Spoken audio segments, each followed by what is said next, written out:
Welcome everybody. It's Change the Shed on November 13, 2024. So happy you're here. It is another November day. Sunny in Colorado. The studio gets a lot of sun, but I think we'll be okay today. Welcome. I'm glad you're here. It looks like you're here from all over, which is very fun. We've got Betsy here from Missouri and Barbara from San Diego. Jennifer here from my favorite part of California. Paula's here from Vermont. Margaret is here from the UK in Glasgow. Sybil is here from Switzerland working on transparencies. That sounds fun. Jessica's here from Illinois and from Maryland.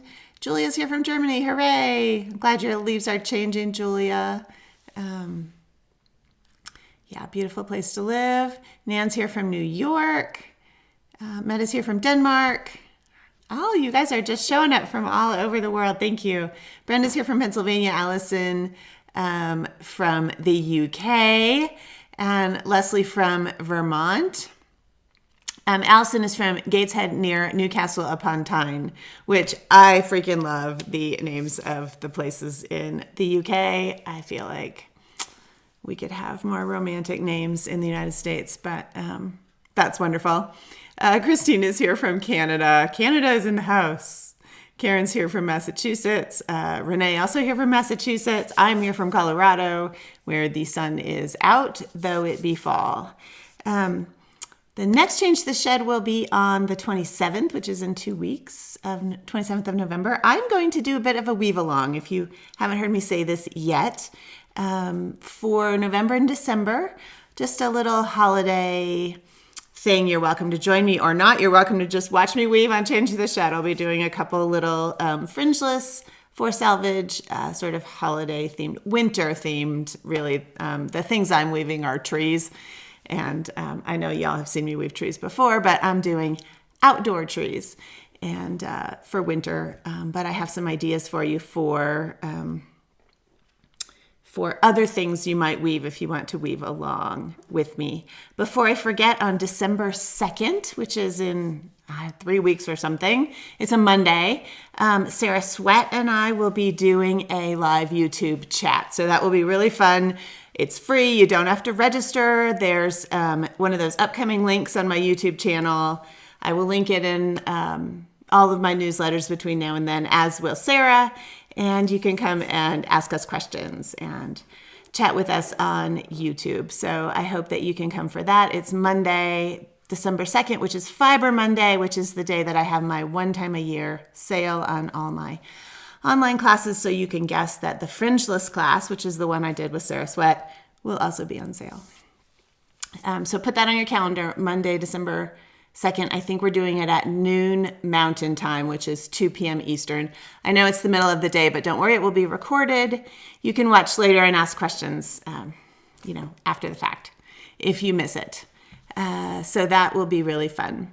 Victoria's here from California and Dave from the UK, where the sun is setting. I feel like I just got up, so it's that 6 or 7 hour time difference. I don't know what it is right now because of the time changes, but Nancy is here from New York. Marlene is here from Texas. So the weave along, I don't usually do weave alongs, although I did do one you might remember about the holidays in, I think, 2017. There's a blog post that I wrote that went up this morning about it. So it has the dates for when I'm doing Change the Shed, which will be this week in 2 weeks, and then December 13 and December 18. So that will be fun, I hope. And again, if you don't want to weave anything, you can just come and watch what I'm weaving. So a couple...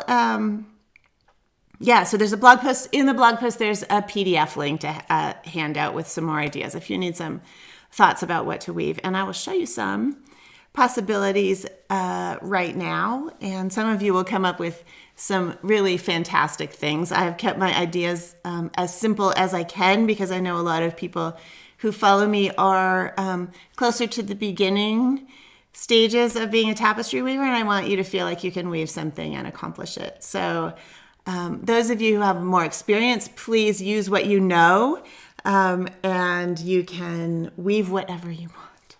I'd love to see what you weave. So in the blog post, I also tell you to use this hashtag changetheshed. So if you don't know where my blog is, go to tapestryweaving.com and look for the blog and you'll find it. Okay. So, yeah, Laura's here from Massachusetts. Anna's here also from the UK, Cumbria. Marina is here from Tampa. Oh no, another hurricane. I'm sorry, Marina. I don't think I could live in Florida or the South, just because of the hurricanes. We do what we have to do, right? But boy, that's a tough thing about living down there. Oh, Jessica, thanks for that. She said she just looked up when Hanukkah is this year. It starts on Christmas night and ends on January 2. Christmas So that is wonderful. I am not Jewish, but actually I think my ancestors were Jewish. And we just lost that over the centuries after coming to the United States. So Hanukkah is such a beautiful thing. And this is why I'm trying to sort of keep the language about winter projects instead of holiday projects. But I just want you all to realize there are many different holidays and all of them are fabulous. And I would love to see whatever you weave for whatever holiday you celebrate this time of year. Okay, let me show you a couple, let me show you some options. Options, whatever. Let me show you some of the little things that I brought along. You have seen these before. Here is the weaving I did in 2017. Those of you, I linked this in that blog post, but those of you who were around in 2017 watching me weave know that I had this moment where I was like, I have to try this sock yarn because look at how fantastically it's dyed. So I wanted to try sock yarn. Sock yarn is a horrible yarn for tapestry weaving. But boy, it's cute. And if you have some fortitude and some scraps of sock yarn around, you're so welcome to play with it. It's just really soft, so it makes it difficult to weave. I think I mentioned in the blog post or the PDF, maybe try mixing the sock yarn with a strand of like a good tapestry yarn, like this is just a Ray or Weaver's Bazaar, something that's real firm. And that might just give it enough body that it will be easier to weave. So anyway, there's an idea of just a very simple triangle. By the time you get to the top, if you're having enough confidence, you can try a star. I think a wonky star is fantastic, which is what this one is. So that is very fun. I had a student many years ago. Her name was Donna. And if you're out there, Donna, thank you. I have remembered this project for a very long time now. She wove 9 little trees. It probably was that 2017 project. 9 little trees, all different. The shape of the trees was fairly similar, but they all had different backgrounds and colors. And it was really fun, a fun thing to see how you could vary things in a series. All right, here's another oldie but goodie. Winter trees outside. This was woven, those of you who are newer, it was woven this way. So the warp, like you see the warp on my loom, went this way, and that way you can get nice smooth sides to those trees. And also was able to do this hatching in the sky, and you could do something there if you wanted snow or something like that. Those of you in the southern hemisphere, maybe you can do summer trees. This is from my book, and I've shown these a million times. I had no idea when I did these for the book that I would use them for teaching in like every single workshop. And I have taught ever since the book was published in 2020. But this is just an illustration of which way you weave. And I talk about this in the PDF too, about which way to weave your little tree. If you weave it this way, you'll have steps on the side, but your background can be nice and smooth. This one was woven this way, so I didn't get the smooth vertical gradation there, but I sure got nice smooth sides to the tree, but the background is jagged. So that's something that I talk about in a lot of classes, which way to weave something, and that's something we could talk about here. So if you're weaving along and you have questions, you can ask your questions on that blog post. And I'll probably have a couple more blog posts over the 2 months. And if you have you can always put them under the video also, if you have questions. And then we'll tackle those. If you are over trees and you're like, nope, that's not for me, or it's just not interesting enough or whatever, here's a couple of other things. You all have probably seen all of these before as well, but here is a little holiday ornament. Those of you who just did the curves Tapestry Discovery Box this summer about making circles, maybe you want to tackle this. This one actually has pick and pick at the top of the ornament, so knock yourself out. You could also weave, an ornament sideways and make the top of the ornament some other way. And then you could actually weave in a little string. I think when I wove this, I intended to actually use sumac or embroider a little string on the top of the ornament, but I never did it. That's a fun one. Actually would do that again. Maybe that's one project I'll do again this time around. The snowman, this was not a holiday project, but if you want to weave a snowman, I think it's a really fun challenge.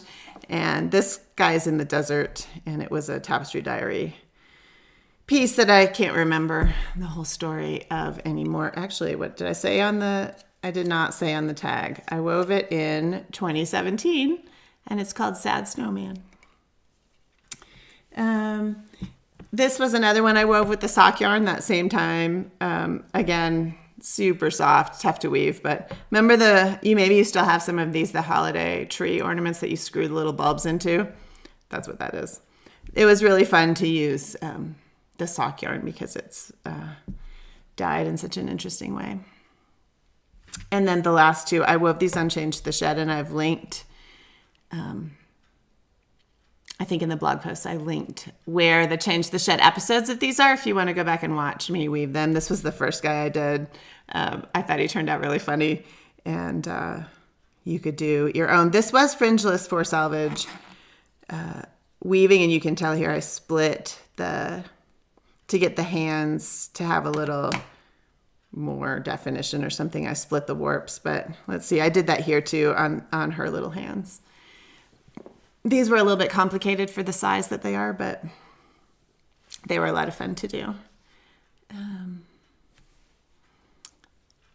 Oh, that's a great question. Paula asked, when weaving the trees sideways, is there a difference weaving starting from the ground up or the sky down? Do you make a cartoon first? So if I was weaving the tree this way, you could weave it upside down if you wanted to. I actually think it's easier to create a triangle if you start from a flat bottom of the triangle and go up. Just remember that if you want to point at the top, you need this width to be an odd number. You don't want to get to the top and find out, oh, I can't have a point because I'm an odd number. If you do that, just put a star on the top or something else, and or a bird or something, and it'll be fine. I think you could certainly start this way, but starting on a point is a little bit trickier, in my opinion, than ending on a point. It's not horrible, but you can do it either way. If you're doing it from the side, I don't think it matters which way. If you're doing a tree like this, I don't think it matters. You're going to see what I'm weaving today is a tree that has some more branches on the side, and so I'm weaving it this way so that you can get a little bit of definition to those edge branches. Welcome, Maureen. She's here from Shetland. Fantastic. Okay, so let's see. Ask whatever other questions you have. This is the little cartoon I'm doing, and I've actually included this on the PDF. If you want to do exactly this, this little sketch, which I just sketched, I mean, you can weave whatever you want, is actually in that handout that's on the blog. So a little tree, this is 4 inches. Is it 4 inches? Just so you get a feeling for the size, it is 3 3/4 inches tall and 3 inches wide. I think I wanted it to be 4 inches tall, but my particular jig for the 4 selvage doesn't give me an exactly 4-inch warp. So 3 3/4. Okay, so we're doing this little tree. Fairly simple. I'm doing just a little background. Maybe it's snow, maybe it's just sand behind the pine tree. And then I'm going to do some sort of light sunsetty colors that change getting higher. And the tree is just going to have a little bit of grading in the colors going up, but you could certainly keep the tree all one color, which would be a way to simplify it. Okay, so I'm running out of this color, and I was going to get another little bundle of it before 10:30 rolled around.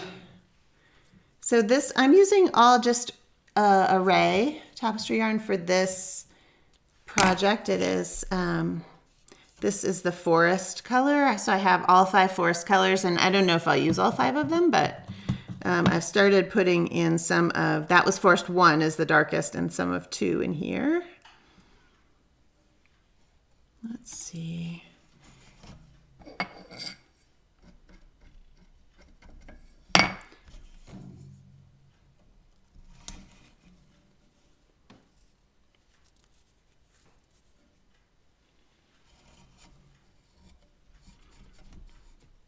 We'll see. Yeah, that one strand of the lighter color may show up, it may not. Let's just go with it. All right.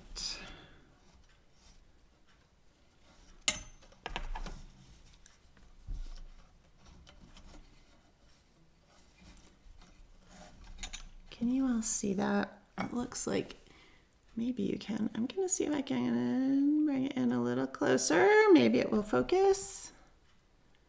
Oh, I bet that black underneath is not great, is it?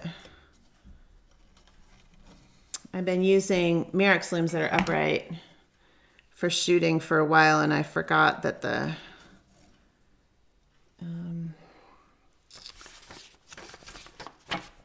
sometimes it's harder to see on the black. Yeah, the light is going to be a problem. I need gray. I think I have something here I can use. I love this table. It has a laminate top. I got it, actually was an occupational therapy business I worked for they were conference tables, and they were getting all new conference tables, and I got this one for a song, and I was so excited, and I've loved it ever since. Because it's a sturdy laminate top and I can steam on it. Let's see if I can see if this helps at all. Is that better than the black? The light also not great. It's the dark color. I'll try to stop fussing with it. How about that? All right, so I'm doing just like a little edge to these trees.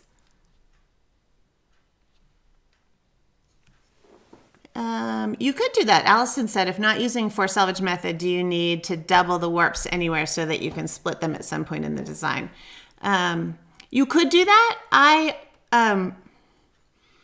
have done double set pieces. I would say maybe just keep it simple, unless you're going to do something like that gnome. These are super complicated for the size that they are. These are like 4 inches square at 8 EPI, and there's too much going on if you're newer to tapestry. Obviously, you can do it, but putting a lot of details in is a lot harder, and so then maybe you do want a double set so you can make the little mitten, like the little thumbs on the mittens and stuff. Otherwise, I wouldn't necessarily do that. I would just do an 8 EPI. I do like, Allison says she has a Hoket Loom 6 or 8 EPI. I often use my Hoket or Handy Woman Shop is what I use now. 6 looms at 12. They're really great to double the set. So that's another option, Allison, is if you're ready for a finer set, just go with 12 EPI. For if it's small, this is the sort of thing that I like to do at 12 EPI.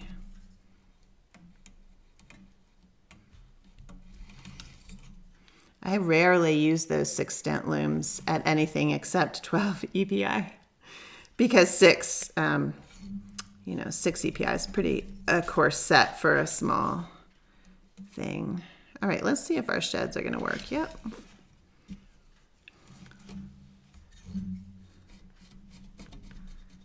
All right. I think I will bring this back.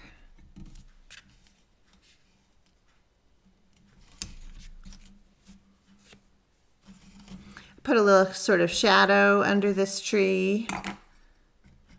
So then as I was thinking about, lightening up the colors, wanting the greens to get lighter, I started the lighter color on this side of the tree because there's a shadow over here, thinking about the direction the light would go. This is, super crude. It's not meant to be super realistic, but those kinds of little things can be fun to play with. All right. I'm losing my dots here.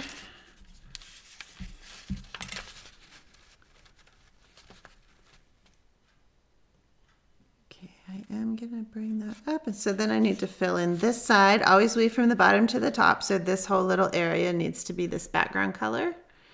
And I'm gonna step this green over again and then bring it out.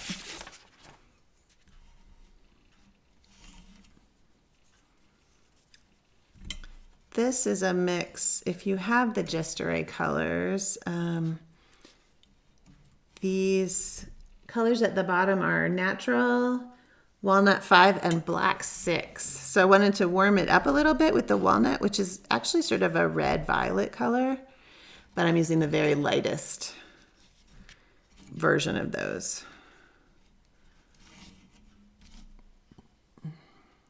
Great question. Paula asked, I think I'm not going to do it that way. Paula asked, what size seine twine do you use doubled for 12 EPI? I definitely use 26 doubled for 12 EPI on I was talking about the little handy woman shop, which is a peg loom. I call it a peg loom. It has slots on the top. They're beautiful. Janet Fox does a great job. I think her shop is closed until January, but it is well worth getting one of her looms. Anyway, she's fantastic. I use 26. So it is thinner. Here, I labeled it. Yay for me.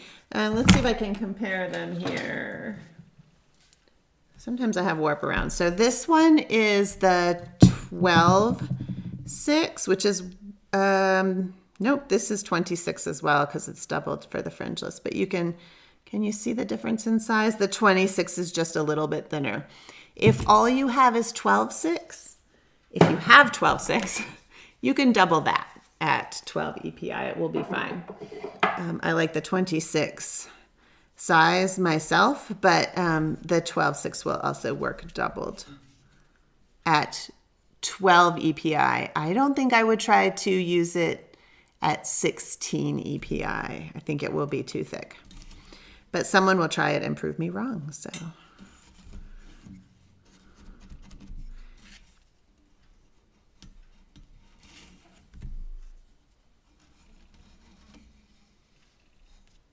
I really like cotton seine twine. If you are new around here, almost every warp I use is cotton seine twine. It is a cabled warp. It is not the same as a lot of things people sell as rug warp. You don't want to buy rug warp. It's usually Maysville carpet warp, which is an 8/4. It's not a great tapestry warp. It won't take the abrasion. It might be fine on a small piece. If that's all you have, then use it. But if you're going to do a lot of tapestry weaving, buy yourself a cone of 12/6 cotton seam twine or 12/9. Okay, so here I have 3 colors. I just need, of course, I need like a foot more of this. Always the case, right? My geraniums are, you have to be careful with geranium flowers because they will stain things, and I don't need them to stain my yarn. All right.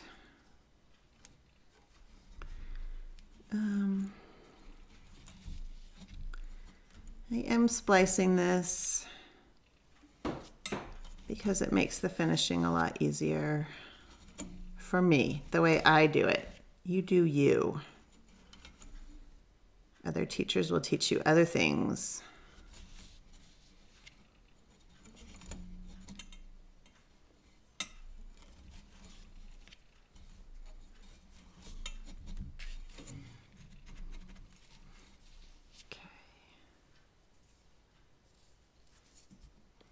Let's shape the outside of this little hill. We could also outline it if I wanted to. I could outline that. All right, I think this is going to be a point and this is going to come back out. So just making the shape.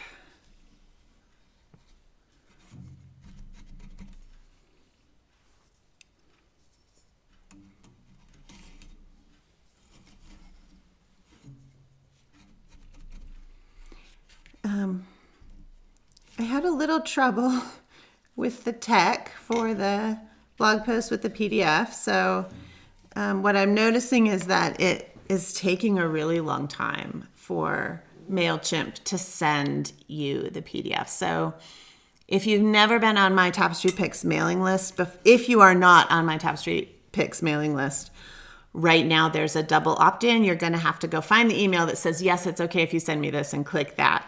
And then it may take 5 minutes or so for that email to come that has the PDF. If you never get it, please let me know. And you can contact me through my website and we'll get you a copy.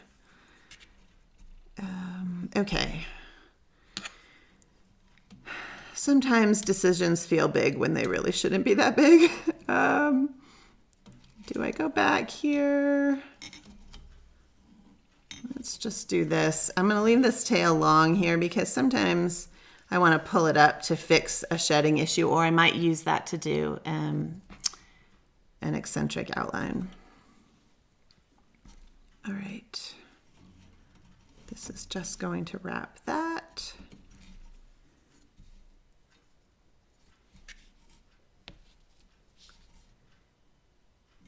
Let's catch up on this side.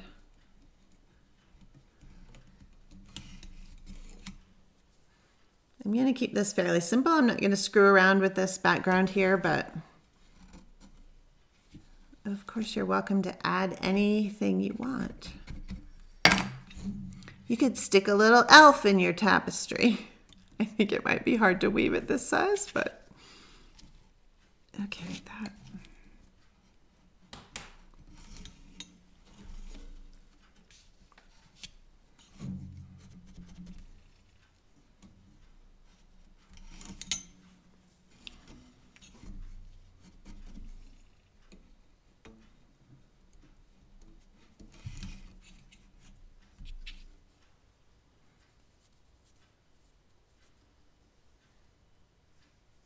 Oh, Laura, that's a really great question. Yes, those of you who've been around a while know, I have opinions about materials. Laura's asking, any suggestions for building a palette of wool in smaller quantities? I'm just starting tapestry weaving and making small pieces, but I'd like to have a good range of colors to play with. Yes, I have suggestions. And I'm sure lots of people here have suggestions too, but it depends a little bit on the sort of price point that you're looking for. If you just want a wide range of colors of tapestry yarn, I would say either just array, which comes in gradation. So that means I have you know, 5 different forest greens that I can play with. And they come in on 1 ounce cones. So that can get pricey. It is a great investment, but for some people it's too much, especially if you're just starting. Another option is Weaver's Bazaar has beautiful colors. They also have some gradations. If you're in Europe, I would highly recommend getting their yarn. I have it shipped to the US and really look at that. I screwed that up right there. Really enjoy their yarn a lot. I mix it with other yarns frequently. And they have something called a rainbow bag. If you look on their like sale page, you can, it costs a bit to get the rainbow bag, but it comes with like 72 different colors of different things. So that's a fun thing. The other 2 options are to look at 2 embroidery yarns. One of them is Appleton's Cruel, not Appleton Tapestry. That's a horrible tapestry yarn. It's for embroidery. Appleton Cruel is a very thin yarn, but it comes in those embroidery hanks. And you can often find it even on like eBay or from embroidery shops in quite good quantities. So that would give you a lot of colors for not as much investment. They're only like 8 or 12 yards.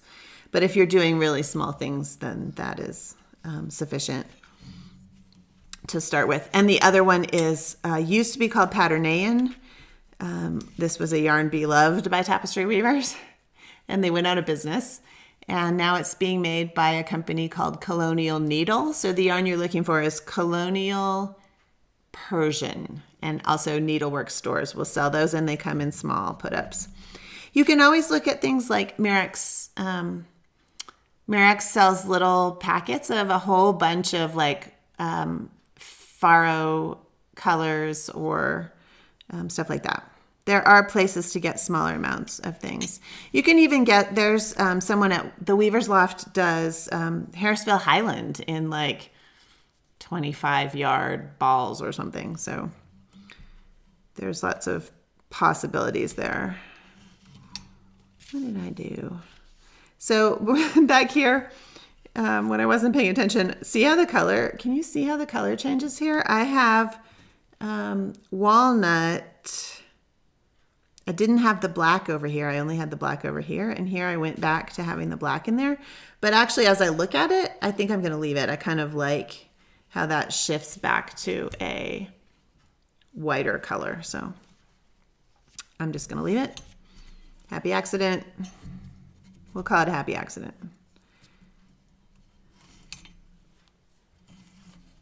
All right, what did I do here? Okay. Yeah, starting out and getting yarn colors can be tricky because, of course, as tapestry weavers, we want lots of colors. And if you have to buy 4 ounces of every color, that's kind of cost prohibitive. If you wanted 50 colors, that would be a lot of money. So being able to get smaller bits, I think, is important. Either 1 ounce cones, or like Weaver's Bazaar also does the little tubes of yarn, or a mix of those. Those thin yarns all work pretty well together. Hi, Carrie. Glad you're here. Thanks for coming. Oh, fun. On a trip near Colorado City. Welcome to my state. Happy to be living in Colorado these days. Okay. Well, how are we going to do this? I'm going to hatch these 2 colors together, and I may make this one lighter again.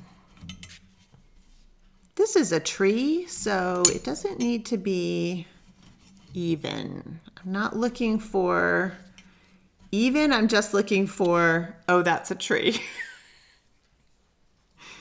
I'm also, for me, this kind of weaving is mostly about the process. So I talk a little bit, and I can talk about this another week. What are you going to do with these things?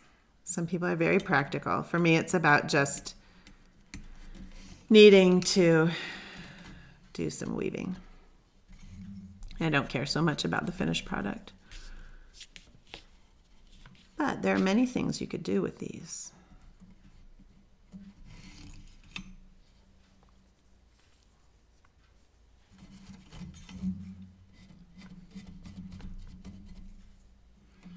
As a teacher, I tend to hang on to them, as you can see by the pile that I just showed you,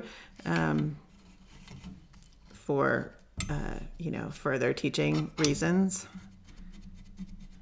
But if you're not going to use them for that, they make great gifts. If you have somebody in your life who will lose their mind if you give them a small tapestry in terms of, oh my goodness, I can't believe you gave me this, I'm so excited, those people deserve tapestries. If you're going to give it to someone and they're going to be like, oh, thanks, do not give them a tapestry. Only for people who will be super excited. It's like your knitwear. Don't give people knitted items if they're not going to be excited about it. They don't understand. They're not our people. In terms of yarn, I mean, come on. Not everybody's a yarn person. All right, I'm just sort of barely seeing that other color in there. I think I'd like to switch that color. What time is it? Okay. Nana's asking about the shed on the left. Oh, the shed here is wrong, possibly, Nan. Oh, it's actually not bad, but oh, the shed here is probably wrong. Nope. Let's see. Yeah, it will be wrong right there.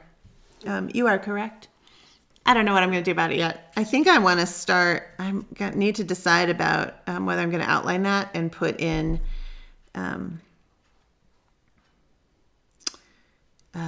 start the sky. Actually, let's just look at that problem right here, because that would be an interesting thing too.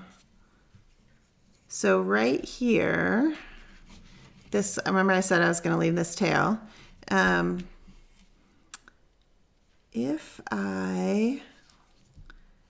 say this was coming back, the shed would be, this came this way, in this shed. Actually, that shed is still correct because I took that tail out. I'm going to use this as an eccentric outline. I'm going to use let's use the walnut color. So I'm going to tuck this to the back. Bring this down, and then in the same shed, I'm going to start, what am I going to do for, see, this is where I need to have decided already. I have some colors I want to use for the sky. This is Terracotta 5 and this is Tangerine 5. Isn't that interesting how close they are? Tangerine, of course, has more orange and Terracotta is browner if you think about the colors when they're darker. But I really like this Terracotta. So here, let's, I'm going to do 2 terracotta and 1 of, this is actually Violet 6.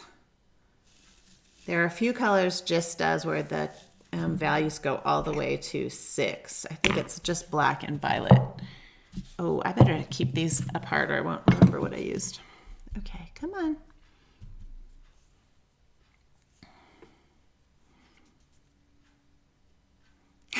Carrie, nice. Tapestry worthy is not the same as love. I'm with you. Okay, so then I'm using this as an eccentric outline that's in the same shed. And this is going to be my new bundle. I know that didn't probably make a lot of sense, but ooh, and so then I'm going to be at a point where it's because these, I wanted to start with light colors in the sky, but look, right away you can tell that I'm not going to like that because there's no delineation between where this hill is. So I could keep going and just the sky changes from the ground to the sky, or I could put an outline in there of some kind. So just for the sake of what I think some of you might want to do, let's, I am going to pigtail this. I'm going to leave that first piece of the eccentric outline, and I'm going to finish it with, of course, I do not have a color that I really would like to have right here. So let's just put this in. I have some Weaver's Bazaar black, and I may change this, but we'll just see what it looks like with this is Weaver's Bazaar Fine, so it's thinner than Array. What I would like to have right here for this outline is like the deep walnut or a violet or something that is not black, but a darker color. So in the same shed, this is how you would, yeah, I'm probably not going to like that. It's going to be too dark.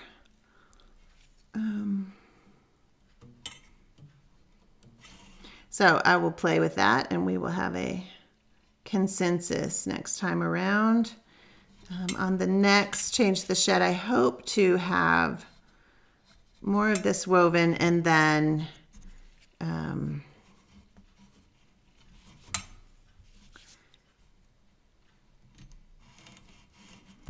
I will have another piece that with a different design.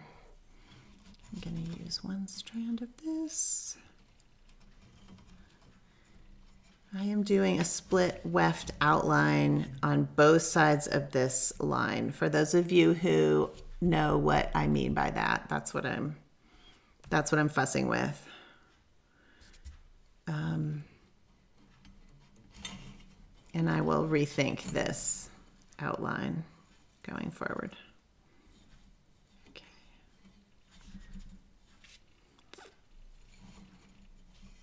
It might be fine, but it doesn't look very natural to have a dark black line there. So this is what I would do weaving wise then. After I did that eccentric outline, I would bring this back to the bottom and then fill it in here.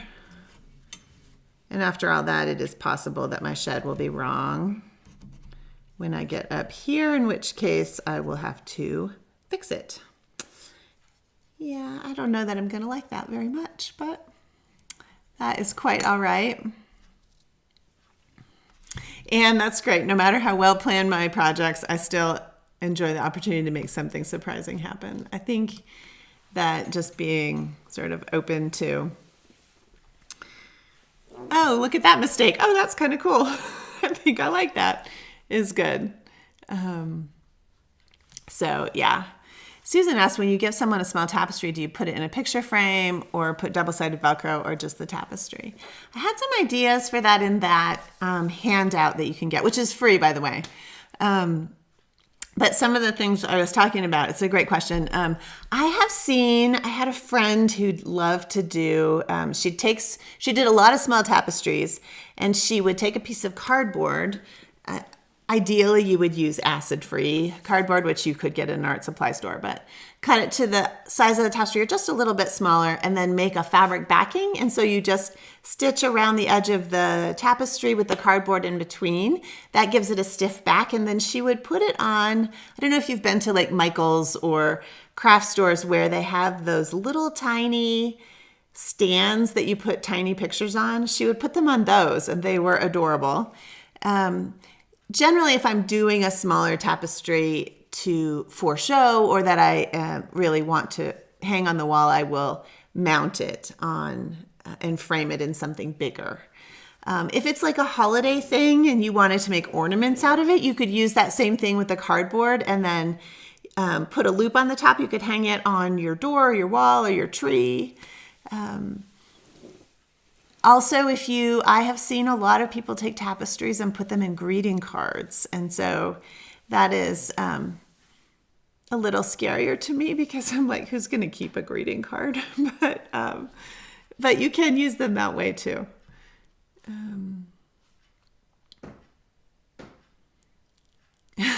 Wow.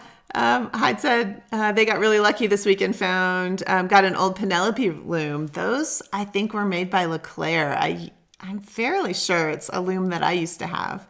It's basically a rigid head loom that's turned upright for weaving tapestry, and it has beams on it so you can weave longer things. So congratulations. I'm glad that you've got the manual too, because that can really help in setting it up and getting it warped and everything. Cool. Yeah, there's, I think Susan's question also was about using like double-sided Velcro or just the tapestry. I tend to, if I'm going to mount something, I'm going to stitch it to a piece of fabric that is then supported on some kind of a frame. Or even in, like you can just buy a picture frame and stretch the fab. If it's small, you could use the mat that comes in the frame and stretch the fabric around that or something. But there's a million ways to mount things. I used to send people to the American Tapestry Alliance website. They had some nice articles about mounting things, and I think they've taken them down, but you could look at their education page. There's some information from Tommy Scanlon, who has taught that a lot. I definitely talk about it in quite a few different classes, and I think I may even have a blog post about mounting. So just Google Rebecca Mezoff mounting tapestries or something, and that will come up. That's a great idea, Jennifer. Has anyone made pulled warp shaped ornaments? Now that would be fun. Yes, I am absolutely sure. You're reminding me of an ornament my grandmother used to make. It was a Harriet Tidwell project. Do any of you remember the Harriet Tidwell monographs? That was like the original blogging about weaving. Harriet Tidwell was around when my grandmother was weaving, and she had this... she has one of her monographs is about Christmas, and there's this project where there's woven strips and then there's long bars that go through them, and you can tighten the weaving so much that you can turn those bars and create like a big spiral thing. So you could do that small, but you could also do just tapestry pulled warp. Yeah, I think that's a fabulous, actually, I'm very excited about that idea, Jennifer. I think you should run with it, and please send me a picture. Susan Iverson's new book, for those of you who don't know, out this year is maybe called Pulled Warp. It's beautiful. So if you're interested in that kind of shaped ornament making, God, that would be such a fantastic way to use tapestry to make some ornaments, kinds of things. I love that idea. So yeah, look for Susan Iverson's book if you're interested in that pulled warp idea or making, sort of 3D ornaments. Absolutely something we could do. Yeah, Paula, exactly. That's sort of what I'm thinking too. So she said when I did counted cross stitch, I used to mount the piece on cardboard in a greeting card and then set it in a picture frame. So yeah, that's a beautiful way to do it. I remember it's similar. I think that's where I first started mounting things, is when I did counted cross stitch. And I still have some little ornaments that I made by going and buying a fairly inexpensive frame that has a hook to hang. And then you can you'd have to weave the tapestry to the size of the frame or whatever, but mount it on a piece of cardboard, like Paula's saying, and then you could do it with a greeting card, or a lot of different ways to do that. Perhaps we should have a whole thing about mounting. It would be nice to have some kind of a gathering about mounting things. Mary asked what was Harriet's last name. It was Harriet Tidball, so Tidball. And I think I'm right to say she did were they the shuttlecraft monographs? Is that right?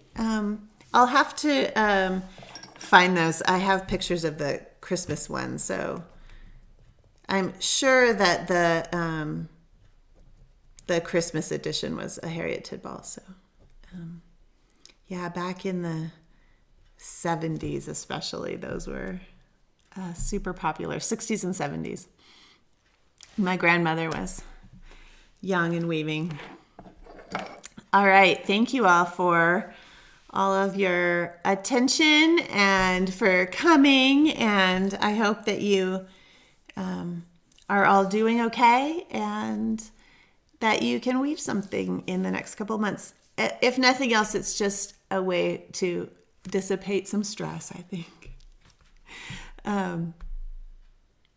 So yes, thank you, everyone. I will look that up. Paula, that's a great idea. Arizona, there's an Arizona University place where you can get a lot of free weaving books digitized, and they may actually be there. You may be right. All right, y'all, I will be back in 2 weeks. I'll be weaving in the meantime. If I weave anything fun or have more thoughts, I will put it on the blog, so you can find that at tapestryweaving.com. And I'd love to see what you're doing. If you use Instagram especially, that's where you'll find me the most. Use the hashtag changetheshed. I will try to check that. I don't use Twitter anymore, so you are welcome to post on Twitter with that hashtag, but I will not see it. Facebook, you can tag my page is Rebecca Mezoff's Tapestry Studio is my Facebook page. I would love to see what you're doing. All right. Thanks, everybody. I will see you in 2 weeks, and enjoy whatever is happening in your November. Also, is that after Thanksgiving? No, it is not. It is the day before Thanksgiving in the United States. So if you are not busy cooking, I will see you then. Bye-bye, everybody.